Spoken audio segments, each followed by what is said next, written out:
Welcome to another video from the Spark Disability Media Resources Hub.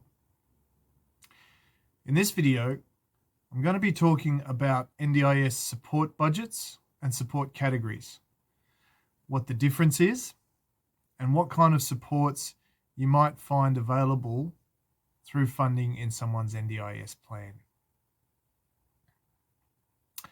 So let's start by talking about the differences. What is the difference between a support budget and a support category? You might hear people working within the NDIS, such as local area coordinators or NDIA planners, talking from time to time about support budgets and support categories. Now, what they're talking about, the big difference when they're talking about stuff like that is the level at which budgets and categories sit in someone's plan and within the NDIS computer system as well. So support budgets sit up here. Support categories then fit in underneath the support budget. Now, the reason that it's important to appreciate that they are at different levels is because where the funding is included in someone's plan can affect the way that they then use their plan later on. So it is an important distinction to make. Okay, so what are the support budgets? Well, if we're talking about that top level, at the support budget level, there are 3 support budgets. The first one is called the core support budget. Second is capacity building. And third is the capital support budget. So the core support budget is for assistance and support for someone in their everyday activities. At home, that might be things like personal care, washing, cleaning and cooking. But it could also cover things that happen outside their home. For example, might be assistance to go shopping, go to a movie, or attend some other kind of social event. The core support budget can also be used by people to purchase smaller, less expensive items of assistive equipment that get used up over time. For example, batteries for hearing aids, replacement tires, for example, for a wheelchair, or it might be, say, personal care supplies to help someone manage their personal hygiene. So moving on to the capacity building budget.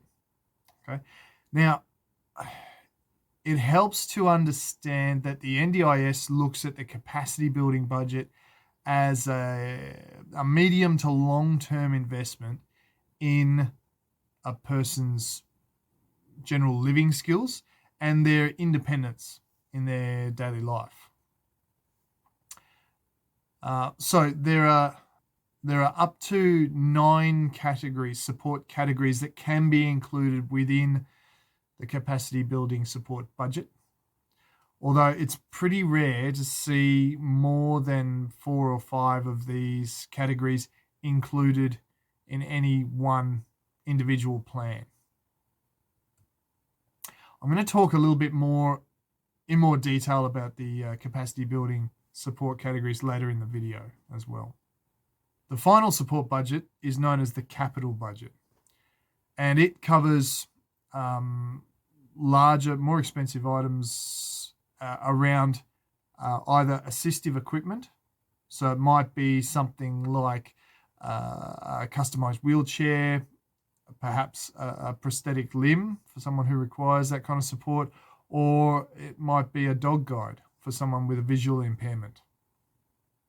The second part of the capital support budget is home modifications. So these might be physical changes to a person's home to allow them greater access and to increase their independence in doing things at home. Generally speaking, or often, these modifications happen in areas such as the bathroom and toilet or the kitchen, but they could potentially happen anywhere in the house. So what are the support categories? Well, within each of the support budgets, you have support categories, as I was saying before.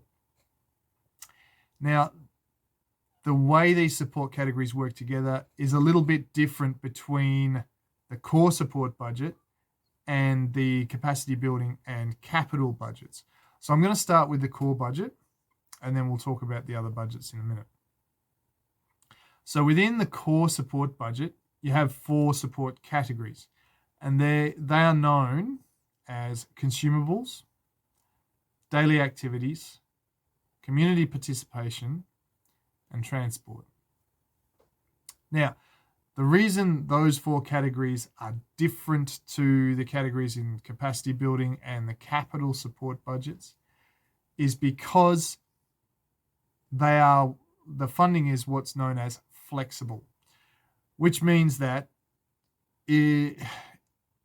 provided that the funds are managed in the same way across your core support budget, you can move the funds between each of those 4 categories. For example, you might have been allocated funding in the consumables category, but that funding could then be moved to the daily activities category to pay for a support worker to help you around the house, for example. So that's the core support budget. Now, moving on to the capacity building budget. So the main difference between the support categories in the capacity building budget and the core support budget is that funding in a capacity building category can't be moved to another capacity building category. Okay, it doesn't happen in the same way as it does with the core supports. Now, so a couple of the capacity building support categories that you're more likely to see in someone's plan are the CB choice and control and CB daily activity categories. Okay, so the funding, to go back to CB choice and control for a minute, the funding, when there is funding in this category, that funding is to pay for a person's plan management service when they have requested to have any part of their plan funding set up as plan managed funding.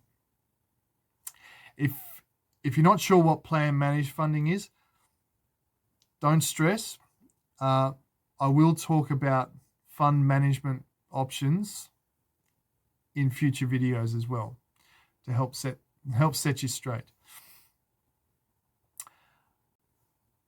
The other example that I mentioned just before, the CB daily activity, that's a funding category to allow people to engage with allied health therapy services. So that might be an occupational therapist, it might be a speech therapist, it might be a psychologist, a physiotherapist, or an exercise physiologist, to consult with the person and put together a therapy program, a skill development program that the person at the center of the plan can then work through during the plan with assistance from perhaps a therapy assistant or a support worker. As I mentioned before, the NDIS sees the capacity building support budget and support categories as a medium to long-term investment in the individual person. And so it's in some ways the capacity building budget and funding in the support categories is the most important part of the plan. it becomes really important when a person's plan is approved to understand why the NDIA has approved funding in the capacity building support budget. Because if that's not clear, the funding that's been provided can be either underused, so the person doesn't get the full benefit of the support that's available, or it can be used in a way that is not necessarily in the person at the center of the plan's best long-term interest.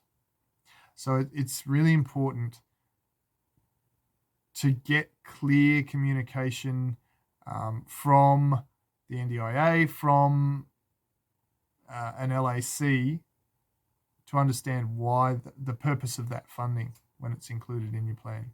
Finally, the support categories in the capital budget are, much as I was talking about before, are assistive technology and home modifications.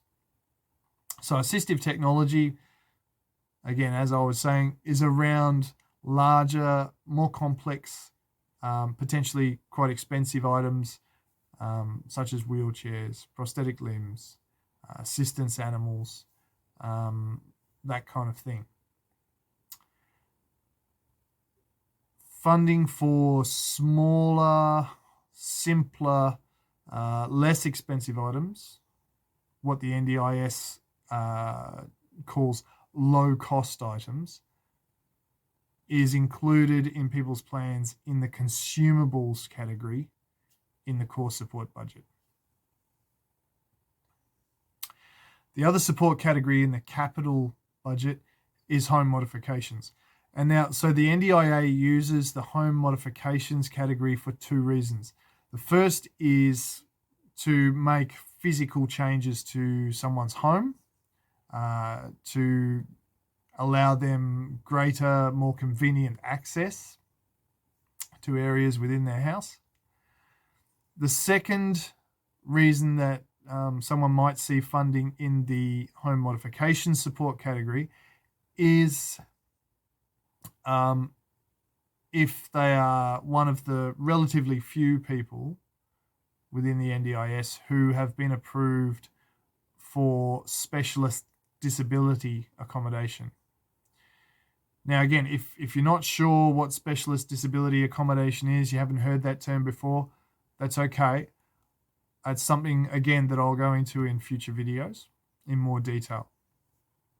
For now, really, it's enough to understand that one of the times that you might see funding in the home modification support category is because someone has been approved for SDA. I've really only touched on the surface of the support budgets and support categories. If you'd like more information, I've included some links below the video here. And also keep an eye out for our future videos where I'll unpack other aspects of the NDIS that can help you to get the most out of your plan. But for now, thanks for watching. Please click subscribe so that you can get access to the latest Spark videos as they become available.